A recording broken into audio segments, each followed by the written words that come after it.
So the sheriff would arrest somebody else named Philip English and Mary English. These two are very, very wealthy people in Salem, but they're critical of Puritanism, so they're easy targets. The sheriff knocked on their mansion door. Philip English pops out and says, "Sheriff, I know what you're going to say. I'll pay you a lot of money, so don't send us to the old witch jail. Send us to the overflow in Boston, the Boston jail." The sheriff thinks about it. He takes all the money. He takes the bribe, and he sends them both out to the Boston jail, where over there the prisoners were allowed to roam free during the day. As long as at night they go back to their cells. And they actually did this for a couple of nights. Until the third night, they just ran off. I would have done that too the first night, though. They ran off to New York State to wait this whole thing out. When it ends, they come back. Really smart option for Philip English and his wife Mary. When they come back, all their livestock is missing, and they find their livestock in the backyard of the sheriff. They had a lot of properties, and all the properties had been ransacked by the sheriff as well. Enraged, Philip English hires the best lawyers in town to sue the sheriff. But it goes nowhere because the witch house I talked about, the one house that's still around, the magistrate, that's where his uncle lived. His uncle was a high magistrate, Jonathan Corwin. He blocked him at every turn in the courtroom. He's had a lot of power. 4 years go by, and the sheriff suddenly dies from a heart attack. So I guess Charles Corey was right. Salem would burn, and the sheriff would die a premature death. Now they bury the body, but Philip English says, "No, it's not over yet. Return my things, or I want to hold that body ransom." They should have listened to him, because before long, there's a hole in the ground, and the casket went missing.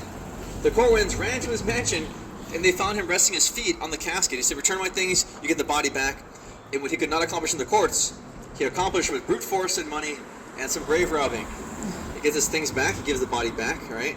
And the family's afraid it's going to happen again. They think people are just going to keep stealing the body, so they hide the sheriff's body under his own home, under his front steps for years. Until finally they feel like it was safe, they pull the body out and give him a real burial in the Corwin family tomb. Now the place he was buried, where he used to live, is today known as the Merchant Inn. You know, after the Revolutionary War, George Washington stayed there one night. Even he said he felt an ominous presence. And that is the most haunted building in all of Salem, the Merchant Inn. Yes, it's like $1,000 a night. If you look in the maps, how many money signs, maximum money signs, they don't even talk about the ghosts in there. They just talk about George Washington and the presidential suite. But the reason it's so haunted is because the sheriff is the one who haunts it. When they dug out his house, they built a merchant, which becomes a Merchant Inn eventually. They found a bigger basement that they thought was down there, and human-sized cages that they didn't know he had. And people did go missing during his reign. He might have taken some of that work home with him. You know, that's who the sheriff was. You know, so what happens there a lot in that building, in the Merchant Inn, if you read all the reviews, is a thing called sleep paralysis. You're stuck in a limbo state between awake and asleep. You think you're awake, but you're actually asleep.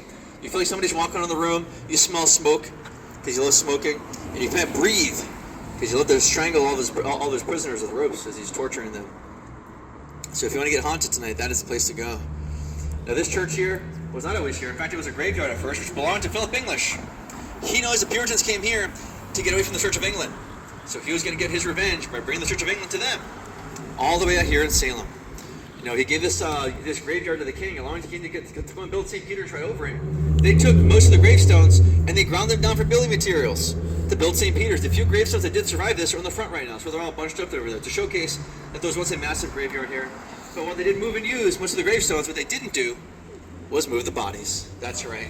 So under this church and under the parking lot behind it are endless amounts of human remains. I talked to somebody who works here, who does all the cleaning like about twice a week.